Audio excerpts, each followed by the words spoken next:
Kemudian dengan tenang, bayi yang bernama Syarifuddin itu menjawab, "No, I'm not Jesus. I'm created by God. God the same God who created Jesus. Aku bukan Yesus. Aku diciptakan oleh Tuhan. Tuhan yang sama dengan Tuhan yang menciptakan Yesus." Saat itu, ribuan umat Nasrani di Tanzania dan sekitarnya dipimpin oleh bocah ajaib itu untuk mengucapkan 2 kalimat syahadat. Bocah Afrika kelahiran tahun 1993 itu lahir di Tanzania, Afrika. Dia merupakan anak keturunan dari keluarga non-muslim. Sekarang ini bayi itu sudah remaja setelah ribuan orang di Tanzania dan Kenya memeluk agama Islam berkat dakwahnya semenjak kecil. Syarifuddin Khalifah juga dikenal sebagai bayi ajaib yang mampu berbicara berbagai bahasa seperti bahasa Arab, Inggris, Prancis, Italia, dan Swahili. Dia pun pandai berceramah dan menerjemahkan Al-Quran ke berbagai bahasa tersebut. Hal pertama yang sering dia ucapkan adalah, "Anda bertaubat dan Anda akan diterima oleh Allah Subhanahu wa Ta'ala."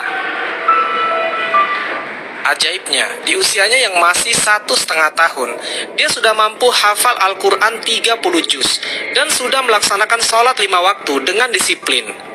Di usia 5 tahun, Syarifuddin mahir berbahasa Arab, Inggris, Prancis, Italia, dan Swahili.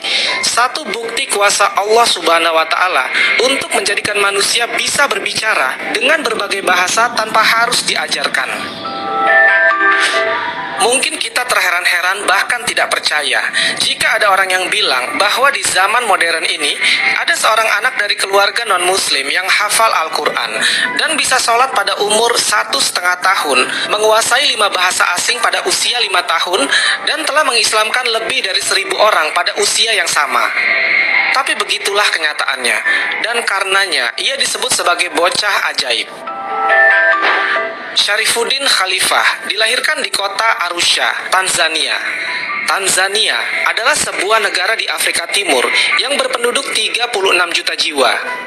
Sekitar 35% penduduknya beragama Islam, disusul Kristen 30%, dan sisanya beragama kepercayaan terutama animisme.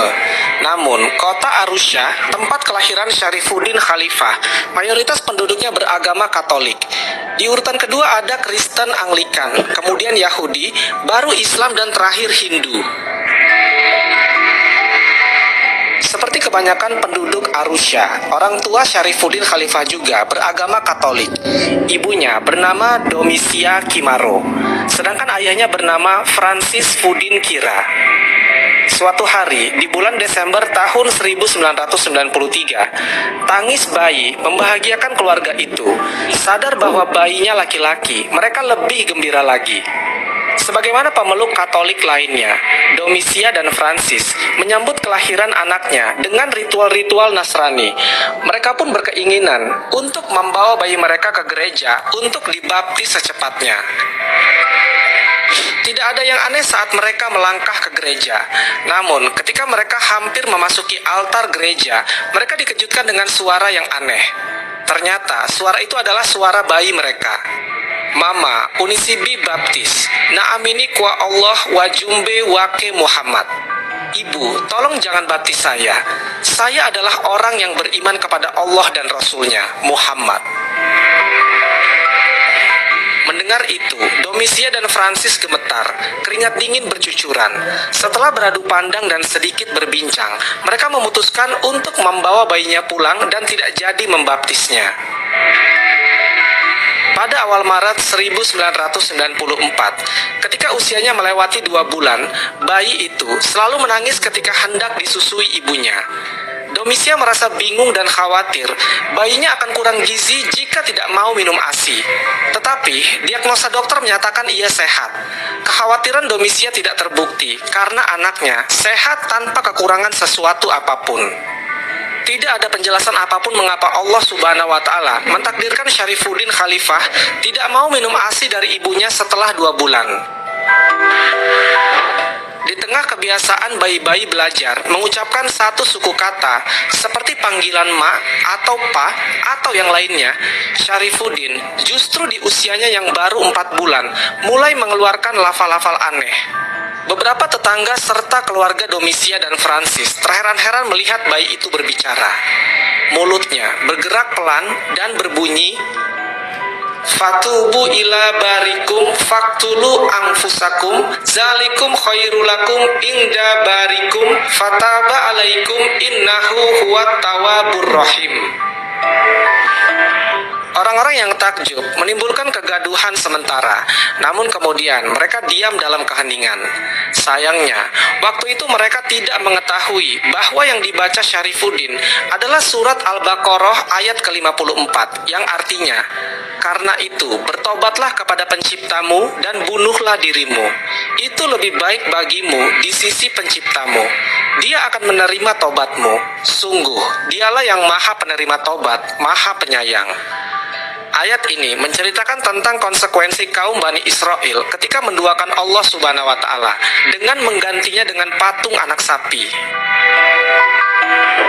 Domisia khawatir anaknya yang komat kamit ini telah kerasukan setan. Ia pun membawa bayi itu ke pastur. Namun tetap saja Syarifuddin mengulang-ulang ayat itu.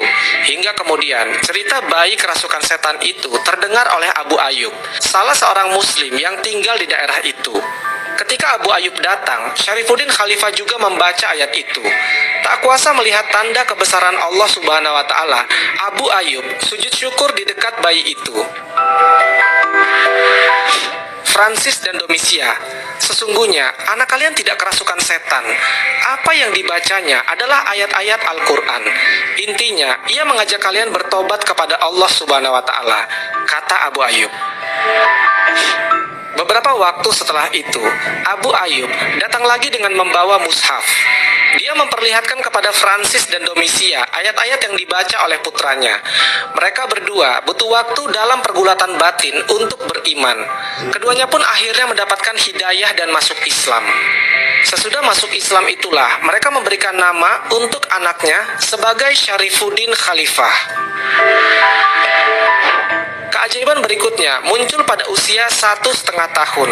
Ketika itu, Syarifuddin mampu melakukan sholat serta menghafal Al-Quran dan Bible.